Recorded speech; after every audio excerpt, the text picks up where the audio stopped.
All right, welcome. Today, we are diving into a pretty wild idea. The thought that the fundamental laws of physics can actually explain something as deeply human as forgiveness. Yeah, you heard that right. We're going to take a journey from thermodynamics through biology all the way to theology. Our mission? To uncover the hidden cost of memory and figure out what it really means to forget. So, let's get into it.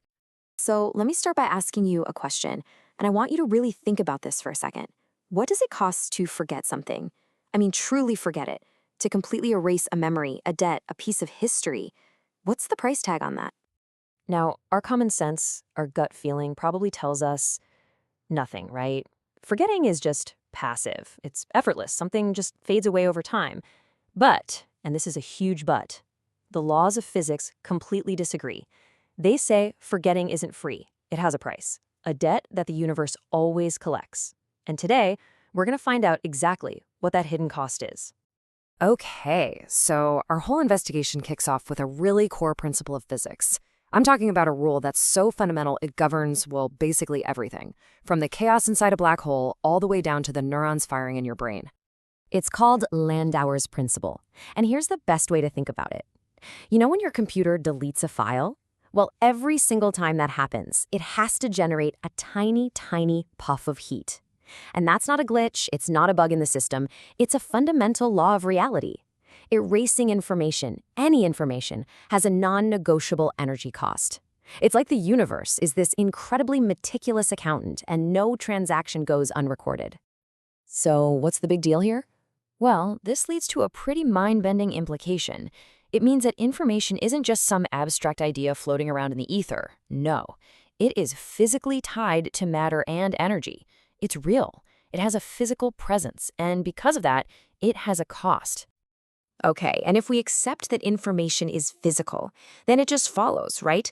Memory isn't abstract either. Your memories aren't just thoughts. They are actual physical states.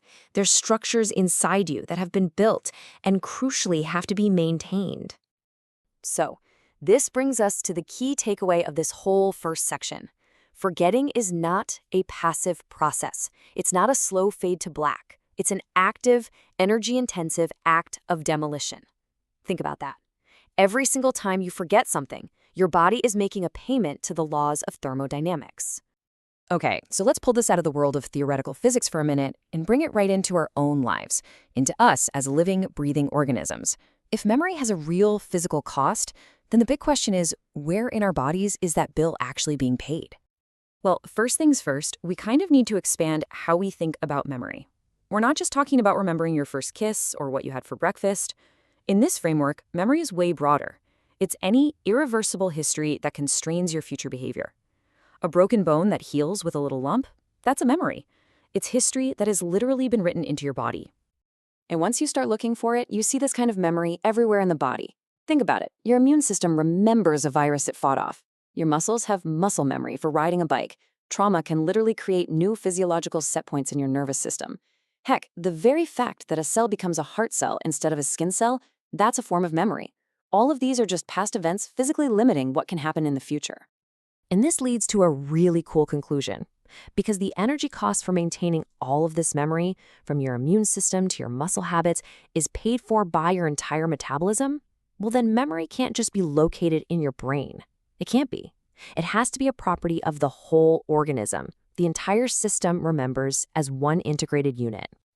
All right, so if our bodies are constantly paying this thermodynamic bill to maintain all this memory, the next question is pretty obvious, right?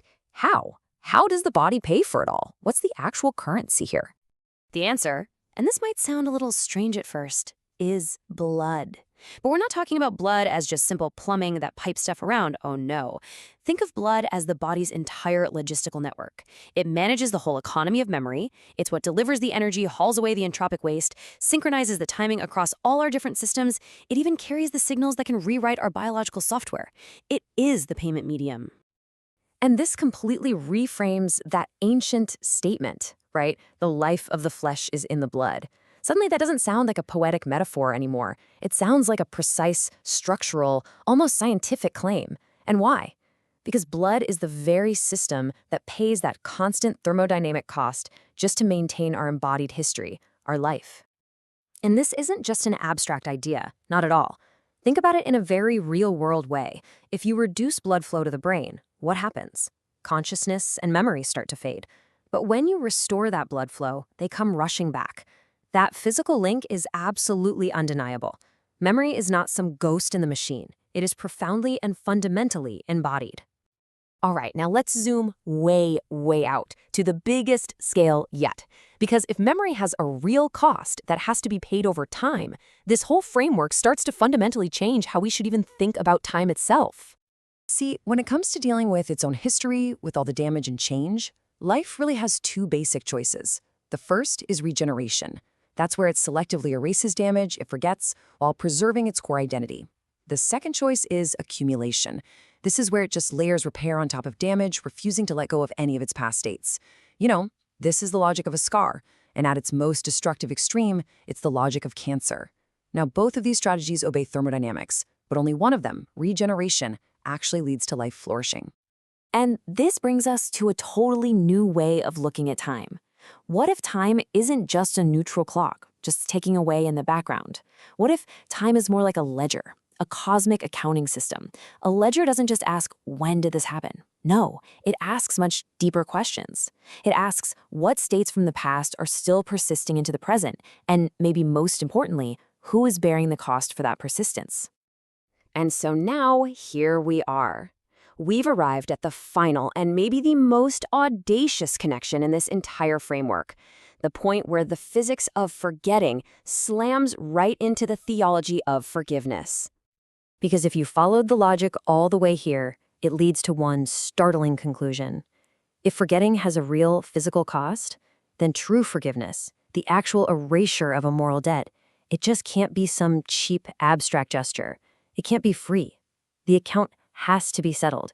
The thermodynamic price must be paid. And this is where, within this specific framework, the cross is presented as the ultimate settlement of this cosmic account. It's seen as the one event in history where the full thermodynamic cost of forgetting all this irreconcilable history is finally paid.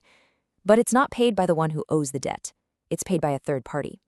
And that is what allows the debt to be erased without completely annihilating the person who incurred it.